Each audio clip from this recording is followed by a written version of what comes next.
मावळ भागात Vadgaon Maval police station त्याचबरोबर Kamshet police स्टेशनची हद्दीमध्ये 3 वेगवेगळे ऑर्केस्ट्रा बार आहात, ज्याच्याकडे FL3 चा लायसन्स आहे आणि त्याला ऑर्केस्ट्रा बारचा सुद्धा लायसन्स प्राप्त होता. हा तिघे जे आहे बार त्यांच्यावर अगोदर सुद्धा वेगवेगळे गुन्हे दाखल आहे.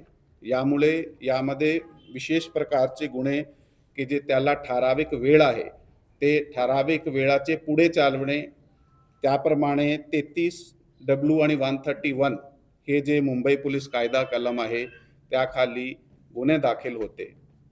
आणि त्यातून हे जे हॉटेल विषपदीप आणि फ्लेवर्स आहात त्याच्यावर जानेवारीमध्ये या कार्यालयातून त्याचा लायसन्स कॅन्सल करण्यासाठी, कारण त्याच्यावर वारंवार जे आहे नियमाचा भंग करून अशा प्रकारे चालवण्याचा समोर आला होता, म्हणून त्याचा लायसन्स कॅन्सल करण्यासाठी ते जिल्हा प्रशासनाकडे हे प्रकरण पाठवण्यात आला होता.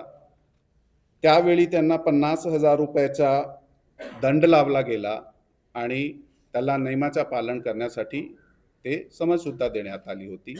तरी देखील त्यांनी ज्यावेळी ऑर्केस्ट्रा बार चालवता जाते त्याचा लायसन्स आहे, त्याच्याकडे नियम आहे, स्टेजची मेजरमेंट किती असली पाहिजे, त्या ठिकाणी किती व्यक्ती जे आहे ते सिंगर्स म्हणून किंवा म्युझिशियन म्हणून उपस्थित राहू शकताय किंवा त्या ठिकाणी CCTV कॅमेरे असले पाहिजे.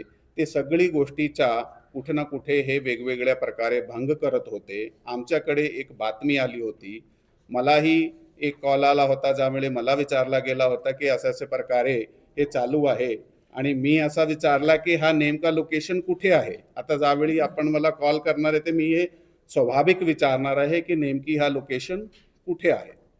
सो त्याच वेळी आम्ही आमचे जे संबंधित जे अधिकारी आहे त्यांना ते पाठवण्यात आला होता आणि मग ते न्यूजमध्ये आला. ते जे काही कुठे चुकीचं चालू आहे ते येणारच आहे आणि आलाच पाहिजे.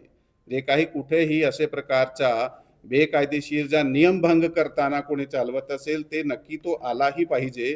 परंतु त्यावेळी आम्हाला ज्यावेळी माहिती आली आम्ही हे विचारणार आहे की कुठे आहे, म्हणून ते प्रॉपर लोकेशनवर तसा ॲक्शन घेतला जाणार आहे.